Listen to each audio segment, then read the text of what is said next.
കേക്കണ്ടല്ലേ ഇവളുമാര്. 90 വയസ്സുള്ള അമ്മാവൻ മരിച്ചാൽ എന്തോ നടന്നിങ്ങനെ കരയുക.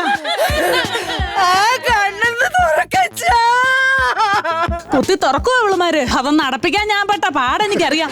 ഇത്രയും നാള് എവിടായിരുന്നു ഇവളുമാര്? മരുമോളെ ഞാൻ മാത്രമേ ഉള്ളായിരുന്നു അങ്ങേരെ നോക്കാന്. ഇപ്പൊ മോങ്ങാൻ അവളുമാരും കഞ്ഞി വെക്കാൻ ഞാനും.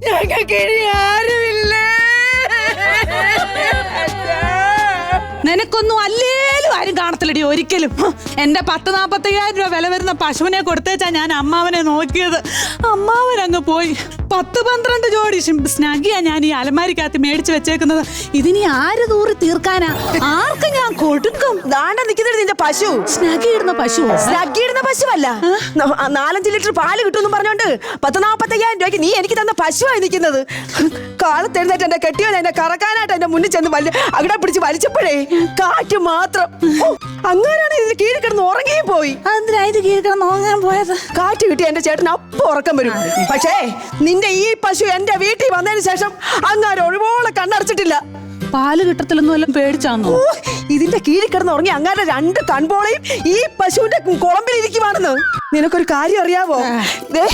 ഇപ്പൊ രാത്രി കിടന്ന് ഉറങ്ങാൻ നേരവേ ഈ റേഷൻ കടയുടെ ഒക്കെ എണ്ണയിടാത്ത ഷട്ടർ വലിച്ചടയ്ക്കുന്ന പോലെ കണ്ണിന്റെ മോളത്തെ തൊലി വലിച്ചടച്ചിട്ട് അങ്ങാര് കിടന്ന് ഉറങ്ങുന്നത്.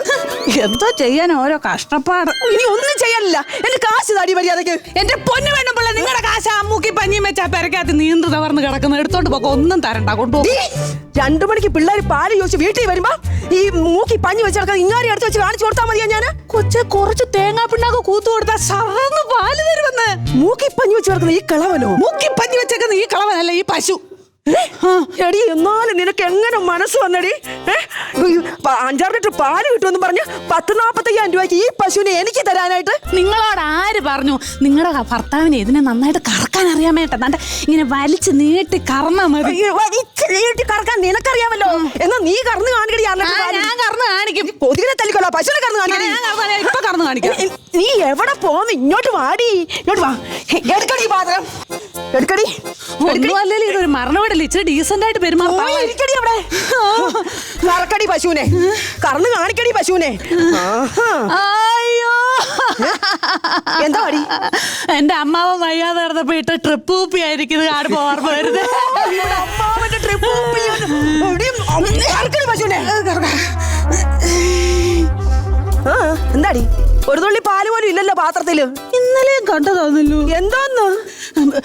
എന്റെ അമ്മാവനെ ഞാൻ ഇന്നലെ കണ്ടതായിരുന്നു. ഒന്നുകൂടെ ഒന്ന് കണ്ടേച്ച് വരാം. ഇങ്ങോട്ട് മാടി, ഞങ്ങളെ കൂടി കൊണ്ടുപോവാ. എന്നെ അവിടെ കൊണ്ടുപോകും. ഞാനും വരുന്ന അമ്മാവ. എന്റെ പൊന്നു ചേച്ചി, ഇതൊരു മരണ വീടല്ലയോ? ഞങ്ങളുടെ ബന്ധുക്കളെല്ലാം വന്നിട്ടുണ്ട്. രമയുണ്ട്, സുധയുണ്ട്, രമണിയുണ്ട്, എല്ലാരും ഉണ്ട്. വല്ലപ്പോഴും ഇതുപോലെ സുവർണാവസരം കിട്ടുന്നതാ. അന്നേരം ഞങ്ങളൊന്ന് അടിച്ചു. എന്റെ പൊന്നു ചേച്ചി, ഒരു 7 ദിവസം കഴിഞ്ഞു വെച്ചു. അപ്പോഴത്തെ ഞാൻ എങ്ങനെയും പൈസ ഒപ്പിച്ച് വെക്കാം. ഈ 7 ദിവസം കഴിയുമ്പോ നീ എന്റെ കാശ് എങ്ങനെ തരും? ആരോടും പറയല്ലേ. ഇല്ല. അമ്മാവന്റെ വായിലേ ഒരു സ്വർണ്ണപ്പല്ലുണ്ട്. ഇപ്പൊ കത്തിച്ചാമ്പലാവുമല്ലോ. അത് ഞാൻ തോണ്ടി വെളിയിലിട്ടേച്ച് എങ്ങനെയും വിറ്റേച്ച് 45,000 വരും. 55,000 രൂപ ഞാൻ ചേച്ചിക്ക് തരും. എനിക്കാരെയും പറ്റിച്ച ശീലമില്ല. ഞാൻ അങ്ങനെ തോളുമല്ല. ദേവതയെ പോലുള്ള ഈ മോള് ചേച്ചിയെ പറ്റിച്ചെന്ന് ചേച്ചി പറഞ്ഞോ? ഇല്ല. അച്ഛൻ മരിച്ചു കഴിയുമ്പോ അച്ഛന്റെ വായിൽ ഈ സ്വർണ്ണപ്പല്ല് എന്റെ പൊന്നുമോൾ ആർക്കും കൊടുക്കാതെ എടുത്തോണ്ട് പൊക്കോണേ എന്ന് പലവട്ടം എന്നോട് പറഞ്ഞതല്ലേ അച്ഛാ? മുറുക്കി അടച്ചു വെച്ചിരുന്ന അമ്മാവന്റെ അണ്ണാക്കി കയറി നോക്കാൻ നിന്നോടൊക്കെ ആരാടി പറഞ്ഞത്? ഒന്നെങ്കിൽ എന്റെ കാശിന്റെ കാര്യത്തിൽ തീരുമാനം പറയണം, അല്ലെങ്കിൽ നീ പശുവിനെ കറന്ന് കാണിക്കണം. ചേച്ചി ആരായിരിക്കും ചേച്ചി? എന്നാലും അത് കണ്ടുപിടിച്ചത് ആരായിരിക്കും? കണ്ടുപിടിച്ചതോ? എടി താടി എന്റെ പശുവിന്റെ പൈസ നീത്താ, അല്ലെങ്കിൽ നീ പാല് കറന്ന് കാണിക്കുക. അയ്യോ, ആ ശാരദേട്ടത്തി ആയിരിക്കും. അവർക്ക് ഇതിനെ കുറിച്ചൊക്കെ അറിയത്തുള്ളൂ. ആ പണ്ടാറ തള്ളക്കളവി ഉണ്ടല്ലോ, ആ കളവിന് ചെന്ന് ഫ്രഞ്ച് ജ്യൂസ് വല്ലതും കൊടുക്കാൻ ചെന്ന് കാണും. അതാ.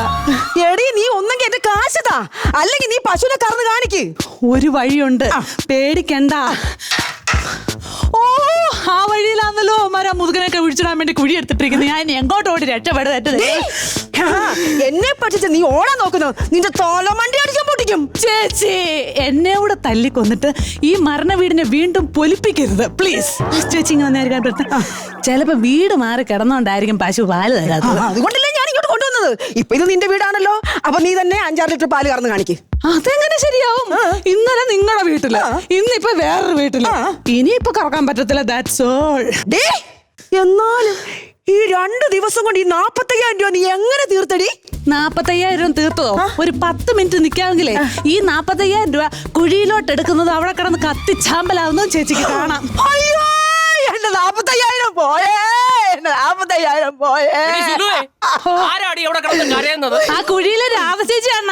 അതിന് എന്റെ അച്ഛൻ മരിച്ചാൻ അവരെന്തിനാണ് ഇങ്ങനെ കാറുന്നത്? ആർക്കറിയാം, ചിലപ്പോ അവര് തമ്മിൽ എന്തേലും കാണും. വൃത്തിയായിട്ടവള് എന്റെ 45,000 രൂപയും വാങ്ങിച്ചിട്ട് എന്നെ കൊണ്ട് വേണ്ടാതിനും പറയുന്നോടി. എടുക്കല്ലേ എടുക്കല്ലേ ഇതാരാടാ എനിക്ക് എക്കോ ഇടുന്നത്? കാലത്തെ നിനക്ക് എക്കോ ഇടുന്ന അല്ലടി, നിന്റെ ആ പാലട്ട കളവനെ കുഴിയിലോട്ട് എടുക്കുന്നതിന്റെയാ. ആണോ? എന്നാ ഇത് വഴക്ക് നിർത്തിയാ പറ്റത്തുള്ളൂ. പ്രശ്നമാവും കേട്ടോ. അപ്പൊ കോംപ്രമൈസ് ആക്കാം. ചേച്ചി പൈസ ഇല്ല, ഒരു ചെക്ക് തരാം ഞാന്. ചെക്ക് എനിക്ക് എന്റെ കാശ് കിട്ടിയാ മതി. അപ്പൊ സഞ്ചാരത്തിന്റെ അകത്ത് ഡേറ്റ് ഇട്ട് ഞാനൊരു ചെക്ക് തരും. ഓക്കെ ആണോ? Okay okay. അല്ല, അതിന് നിന്റെ അക്കൗണ്ടിൽ കാശുണ്ടോ? ഇല്ല. പിന്നെ നീ എവിടെ നിന്നെടുത്ത് തരാനാടി എനിക്ക്? ചേച്ചി ഈ പശുവിനെ തന്നിട്ട് പാലില്ലെന്നുള്ള വഴക്ക് നടന്നത് മരണത്തിന്റെ അന്നാണെങ്കിൽ, ചെക്ക് തന്നിട്ട് പൈസ ഇല്ലെന്നുള്ള വഴക്ക് നടത്തുന്നത് അങ്ങ് സഞ്ചാരത്തിന്റെ അന്ന്. ചെക്ക്